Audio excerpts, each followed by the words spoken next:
I was just fixing her dress, but to the alien warrior, it meant I proposed. The war between the Terrans and the Threxians had ended only 6 months ago, yet the air aboard the Unity station still carried the weight of unease. Even the recycled oxygen seemed to hum with tension whenever humans and Threxians passed one another in the gleaming corridors. To Kai Mercer, the war felt like a lifetime ago. Once a field engineer who repaired drones on the front lines, now he was stationed on Unity as part of the Peace Reconstruction Initiative. His job to help design equipment for both species to use together. A noble goal, at least on paper. He wasn't expecting to meet anyone like her. General Varya Drenn of the Threxian Dominion was impossible to miss. Nearly 7 feet tall, covered in glimmering silver armor that flexed like living metal, and eyes that burned with the glow of molten amber. Her voice carried a low, commanding tone, each word deliberate, precise, heavy with meaning. And she terrified him. Their first meeting had been over a malfunctioning exosuit that her warriors refused to use, claiming it wept energy like a wounded beast. Kai had offered to take a look. She had folded her arms, unimpressed. If you break it further, Terran, you will answer to me directly. Now, 2 weeks later, he found himself in her quarters, kneeling beside the same armor unit as she watched from the corner. The tension was thick enough to chew. You humans build things that hum, she said finally. Threxian tech does not hum. It breathes. Kai chuckled nervously, his wrench slipping in his hand. Maybe it's just saying hello. Her brow furrowed in confusion. Threxians didn't joke often. Machines do not greet. They obey. He smiled faintly. Guess I'd rather work with friendly machines. For a moment, something almost like amusement flickered in her golden eyes. Then the hum of the armor faded, and Kai leaned back. They're stable now.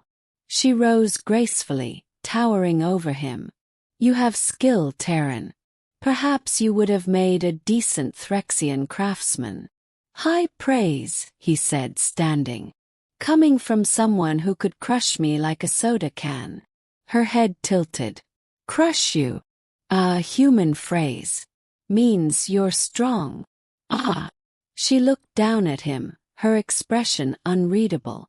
Strength is not in the arm but in the bond. You fix what is broken. You build trust. That is strength. He didn't know what to say to that. 2 nights later, the station held a peace ceremony to celebrate a joint engineering success. The first Terran Threxian atmospheric purifier. The humans wore formal uniforms. The Threxians wore ceremonial armor trimmed with blue light, the color of peace among their kind. Varya arrived wearing a stunning set of silk and metal interwoven, part armor, part gown. She was magnificent. The sight of her silenced the hall for a moment. But midway through the evening, disaster struck. As Varya moved to address the crowd, one of the decorative bands across her chest plate snapped loose, snagging against the edge of a table. She tried to reattach it, but the fabric and metallic weave resisted her clawed fingers. Kai noticed immediately and hurried over before thinking. Hold on, I've got it. He turned startled. No, Terran, this garment is sacred. But he was already beside her, hands deftly working the torn clasp. The material shimmered beneath his touch, warm and alive, like liquid metal responding to him. He twisted the band back into its mount, securing it with the small fastening pin.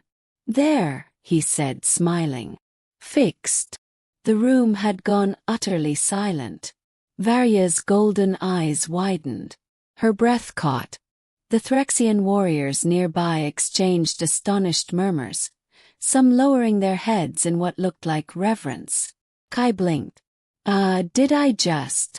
Varya's voice trembled, low and disbelieving. You touched the heartbinding clasp. The what now? Her gaze locked on his, fierce and luminous. Among my people, to repair or fasten the heartbinding of another is to offer union.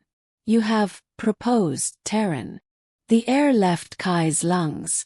Wait, what? I was just fixing your dress. Her chest rose and fell rapidly. You touched the symbol of my house. You restored it with your own hands. That act cannot be undone. The surrounding Threxians began to thrum softly, a resonant melodic sound that sent chills up Kai's spine. It was a sound of recognition, of approval. I swear, Kai stammered. I didn't mean. Varya stepped closer, her expression unreadable, but her tone softer than he had ever heard. Intent matters less than action. Yet, I do not reject what has been done. He blinked. You don't. Her lips curved just barely. Among my kind, proposals are rare. Hard-won. You have shown respect, skill, and courage. Perhaps fate guided your hands. The ceremony's music resumed, though distant and surreal in Kai's ears. Varya extended her arm. If you truly wish to undo this, we must perform the severing before the sun's next rise. Kai hesitated. The idea of severing didn't sound pleasant. And the way she looked at him, like he was something unexpected but not unwelcome, made his heart stumble. Maybe, he said slowly, we should talk first. Her gaze softened. Then let us talk. Later, in the quiet glow of the observation deck, the stars stretched endless beyond the glass. Varya stood beside him, her voice quieter now, almost human in its gentleness. You are strange, Kai Mercer. You fear much but still act. You speak clumsily, but your heart is steady.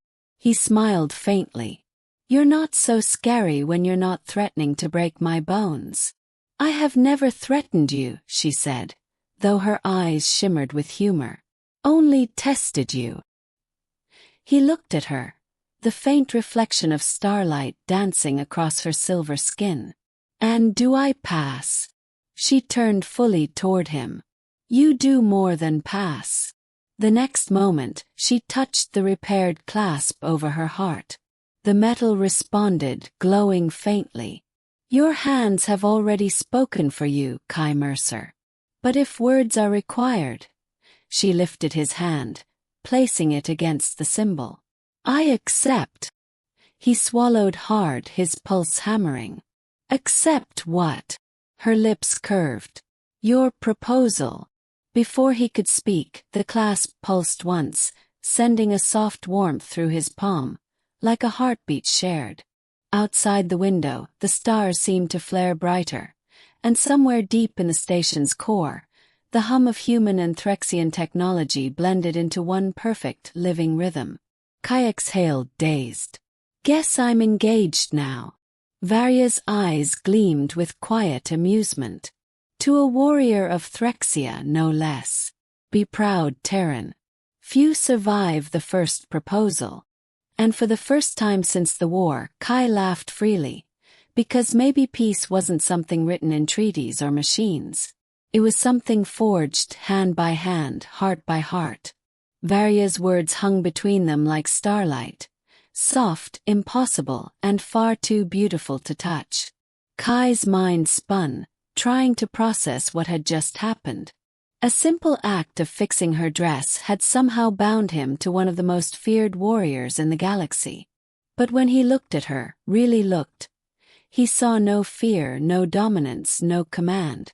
Just a quiet certainty. Her people's ways were different, but the look in her eyes was something deeply familiar. It was the same look he'd seen in every soldier who wanted peace more than victory. He let out a shaky breath. If I wanted to stay engaged, what would that mean? Her gaze softened. It would mean walking beside me. Sharing battles, meals, silence, and purpose. Threxians do not bind for power, Kai Mercer. We bind to build.